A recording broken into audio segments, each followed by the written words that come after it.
육개장이 타고 있어요. 모 음식 배달앱 업체 배달 오토바이에 실린 이른바 철가방에 새겨진 문구를 보고 한참 웃었던 기억이 있는데요. 오늘의 판결은 음식 배달원 얘기입니다. 음식 배달업체 배달원 공모 씨는 지난 2013년 오토바이로 음식 배달을 하다 사고가 나서 등뼈가 부러지는 중상을 당했습니다.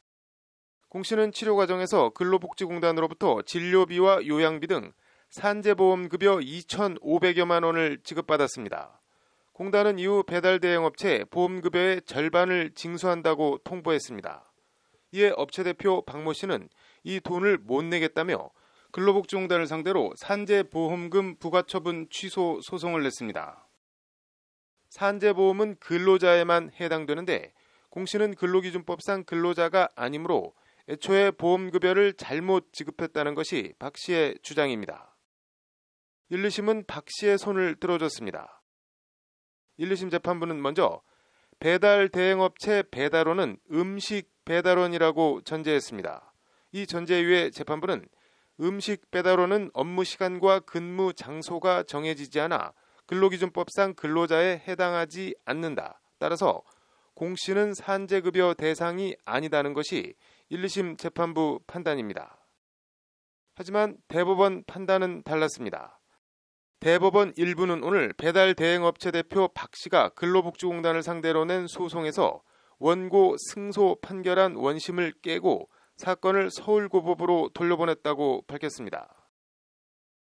배달 대행업체 배달원의 업무는 가맹점이 배달을 요청한 내역을 확인하고 음식물 등을 받아다가 지정한 수령자에게 배달하는 것으로 한국표준직업분류표에서 음식 배달원보다는 택배원 업무에 더 잘 부합한다.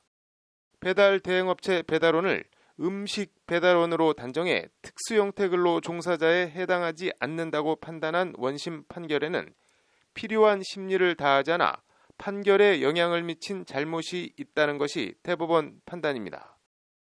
요약하면 배달 대행업체 배달원은 택배원이 아닌 음식 배달원이라는 1, 2심의 전제 자체가 잘못됐으니 재판을 다시 하라는 겁니다. 같은 오토바이를 타고 배달을 하는데 음식 배달원과 택배원이 이렇게 큰 차이가 있는지 솔직히 정말 몰랐습니다. 요즘도 머리에 이고 지고 음식을 배달하시는 분들도 계시겠지만 치킨부터 족발, 짜장면까지 웬만한 건 다 오토바이로 배달하고 있는데 거꾸로 보면 음식 배달원은 근로자가 아니라는 건데 법이 아무리 그렇다 해도 왠지 좀 씁쓸합니다. 오늘의 판결이었습니다.